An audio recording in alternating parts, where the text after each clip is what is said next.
নমস্কার বন্ধুরা, আমরা তো সই মনামি ও গায়ত্রী আবার আপনাদের স্বাগত জানাই আমাদের এই সইয়ের মঞ্চে। সইয়ের আজকের নিবেদন ভালোবাসি তোমায় গল্পের ৬৩তম পর্ব। সইকে সাবস্ক্রাইব করতে ভুলবেন না যেন।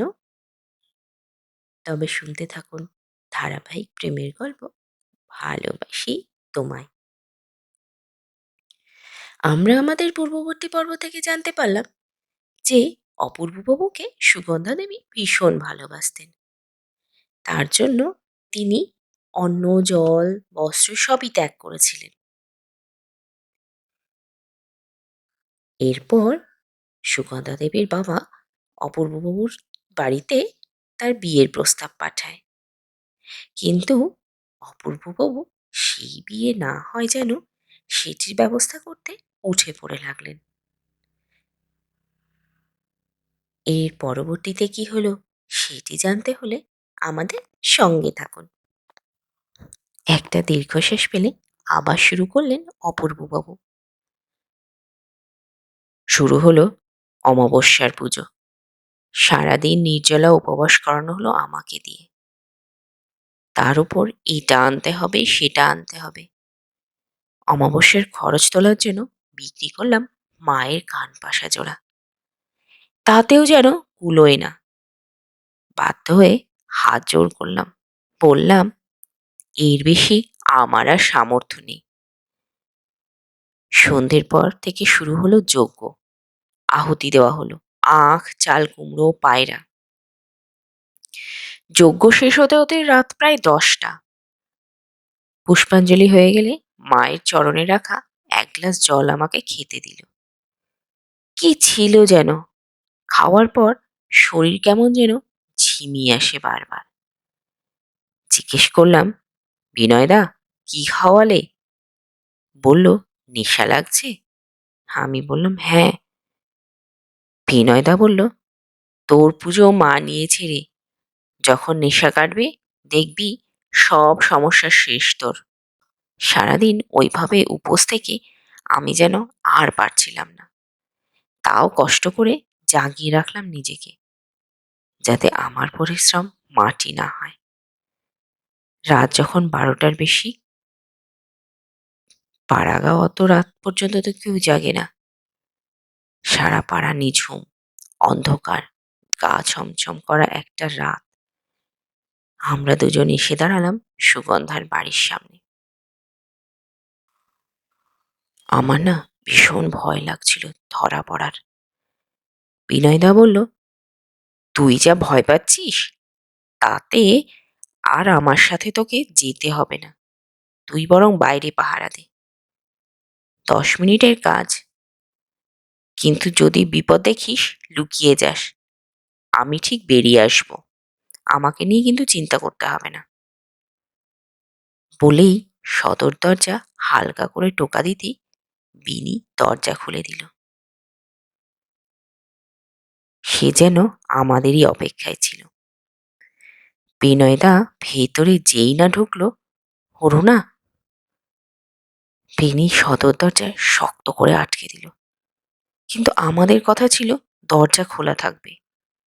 বেগুদিক বুঝলে বিনয়দা পালাতে সুবিধা হবে। আমি বুঝতে পারলাম না ব্যাপারটা কি। কি করা উচিত সেটাও বুঝতে পারছিলাম না।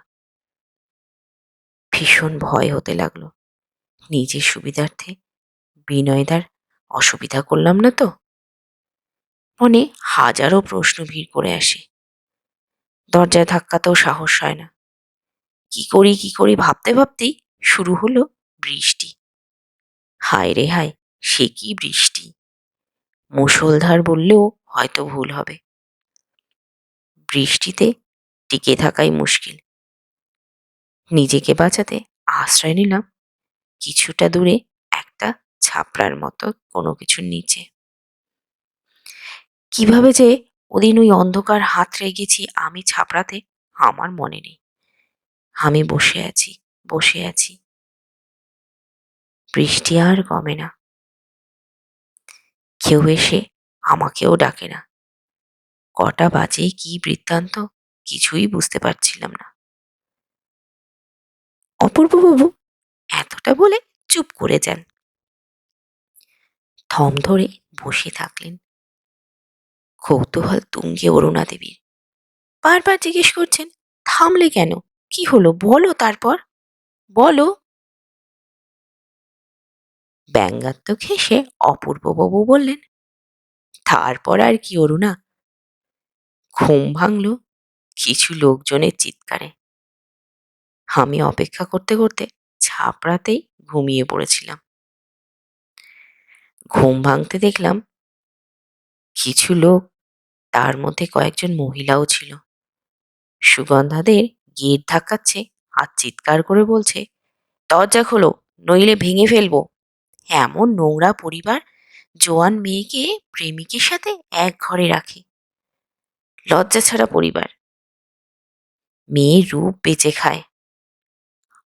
আরও কত অশ্রাব্য ভাষায় গালিগালাজ।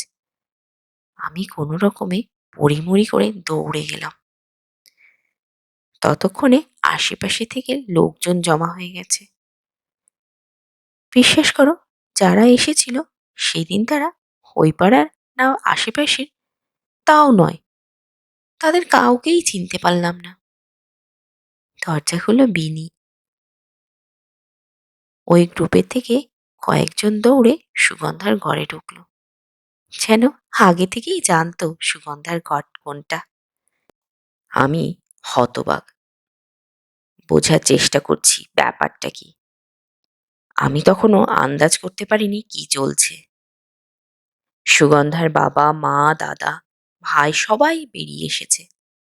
বৃষ্টি ভেজা রাতে সবাই যেন একটু বেশি ঘুমিয়েছিল। না কিছু খেয়াল ছিল, না জানা। শুধু এটুকু মনে আছে, ওরা পুতুলের মতো দাঁড়িয়েছিল একটা ঘরের মধ্যে, যেন বুঝতে সময় নিচ্ছে আসলে হচ্ছে কি। সবাই প্রতীক্ষায় কিছু দেখবে বলে। টেনে হিঁচড়ে বের করা হলো দুজন অর্ধনগ্ন মানুষকে, চাদরে জড়ানো দুজন মানুষ। একজন বিনয় আর একজন সুগন্ধা।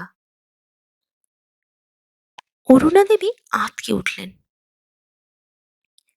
অপূর্ববাবু থমকে রইলেন কিছুক্ষণ, তারপর আবার বলা শুরু করলেন। বললেন, সুগন্ধাকে দেখে পরিষ্কার বোঝা যাচ্ছিল কথা বলার অবস্থায়ও নেই। এলোমেলো আলুথালু চুল, বিধ্বস্ত চেহারা, টলমল করছে শরীর, যেন নেশা কাটেনি। বিন্দুমাত্র কথা বলার পরিস্থিতিতে ছিল না সুগন্ধা। সুগন্ধাকে ওই অবস্থায় দেখে বিনির বুক পিটিয়ে হাই হাই আর্তনাদ। যেটুকু নাটক বাকি ছিল তা পরিপূর্ণ করে দিল। ওর বাবা বুকে হাত দিয়ে আঁতকে উঠলেন। ওর মা চিৎকার করে বুক চাপড়াতে চাপড়াতে সুগন্ধার দিকে ধেয়ে আসলো মারবে বলে। পাড়ার লোকের হস্তান্তরে সুগন্ধাকে ছুতে পারল না ওর মা। এতটুকু আমার চোখে দেখা। প্রায় দুদিন ধরে নির্জলা উপবাস করা আমি ঘটনার ঘনঘটায় সুগন্ধার এই পরিণতি দেখে ভয়ে আতঙ্কে অপরাধবোধে আর সহ্য করতে না পেরে জ্ঞান হারালাম। সেই দিন রাতে আমার জ্ঞান ফিরল ঠিকই, কিন্তু ধুম জ্বরে আমার উঠে বসার কোনো ক্ষমতাই থাকলো না। ৩-৪ দিন পর সুস্থ হয়ে মাকে জিজ্ঞাসা করলাম, কিন্তু মা কিছুতেই মুখ খুললেন না। শেষে উত্তর না পেয়ে কোনো রকমে রবির বাড়িতে পরের খবরটুকু শুনলাম। কি শুনলে? অরুণা দেবী আবার অস্থির। কি শুনলাম? মৃদু হেসে অপূর্ববাবু বললেন, শুনলাম ওর বাবাকে হসপিটালে ভর্তি করা হয়,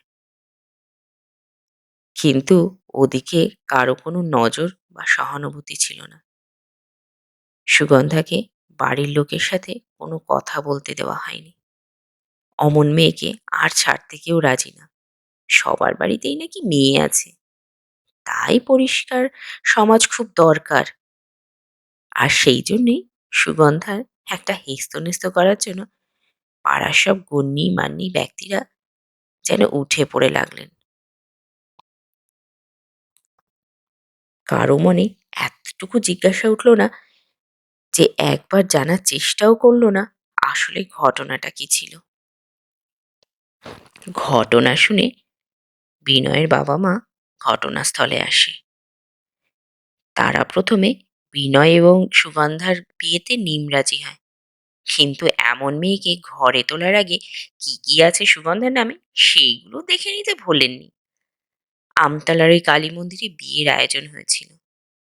আর সবচেয়ে বড় কথা, সারা ঘটনায় সুগন্ধা নাকি মৃতপ্রায় হয়ে বসেছিল। ও ঠিকভাবে বসার অবস্থাতেও ছিল না, একজন শক্ত করে ধরে রেখেছিল নাকি। পাড়াপড়শির মতামত হলো লোকের কথা থেকে বাঁচতে ভেগ ধরেছিল সুগন্ধা, যাতে ওকে কেউ কিছু বলতে না পারে, জিজ্ঞাসা না করতে পারে। সম্প্রদান পর্যন্ত বাড়ির কেউ করেনি। বিয়ের পর ওরা সরাসরি ওর বড় পুকুরওয়ালা বাড়িতে ওঠে। রাতারাতি কেমন যেন দখল করে নেয় ওরা বাড়ি, পুকুর, জমি। বৌভাতের আগে বিনয়ের বাবা সুগন্ধাদের বাড়িতে এসে নিয়ে যায় আসবাবপত্র অলংকার বাবদ মোটা টাকা। দিতে না চাইলে বোঝানো হয় এক দুশ্চরিত্রা মেয়েকে তারা ঘরে তুলেছে, নইলে যে মেয়ে বিয়ের আগে ঘরে পুরুষ আনে তাদের বাড়ির লোকে অন্তত রাগ দেখানো সাজে না। পুরুষ মানুষের চরিত্র একটু এদিক ওদিক থাকেই, কারণ তারা পুরুষ মানুষ। তারা ভালো বলে শ্মশান মানে অমন মেয়েকে বউ করে তুলল, নইলে অমন মেয়েকে মেরে পুঁতে রাখা উচিত। দীর্ঘশ্বাস ফেলে অপূর্ববাবু বললেন, জানো তো, এইসব কথা শুনে আমার আর বাঁচার ইচ্ছে রইল না। একটা নিষ্পাপ মেয়েকে আমার জন্য কালি মাখতে হলো সারা জীবনের জন্য। গল্পের ইতি টেনে অপূর্ববাবু বলেন, তারপর এই গল্প তো জানোই। চলো, ওঠো, বাইরে ভালো ঠান্ডা পড়েছে। বলতে বলতে উঠলেন অপূর্ববাবু। অরুণা দেবী হাতটা খপ করে ধরে বললেন, কোথায় গল্প শেষ হচ্ছে? সুগন্ধার কি হলো জানতে চাই তো আমি। একটু থমকে রইলেন অপূর্ববাবু, বললেন, হ্যাঁ, একদিনে কি সব শুনবে নাকি? শুতে চলো। অরুণা দেবী বাধা দিতে গেলে বিদিশা ধীর পায়ে বেরিয়ে আসে দরজা খোলা দেখে। বাবা মাকে এখানে দেখে একটু চমকে গিয়ে জিজ্ঞাসা করে, কি ব্যাপার, তোমরা এখানে? তো বন্ধুরা, কেমন লাগলো আজকের পর্ব? আজকের পর্ব কেমন লাগলো তা কমেন্টে জানান প্লিজ। আপনাদের একটিমাত্র কমেন্ট আমাদের এগিয়ে নিয়ে যেতে উৎসাহিত করবে। আমাদের গল্পটি ভালো লাগলে লাইক, কমেন্ট ও শেয়ার করুন। আর হ্যাঁ, সইকে সাবস্ক্রাইব করতে ভুলবেন না যেন। আজ এই পর্যন্তই। খুব তাড়াতাড়ি আবার দেখা হবে। ধন্যবাদ। ভালো থাকবেন।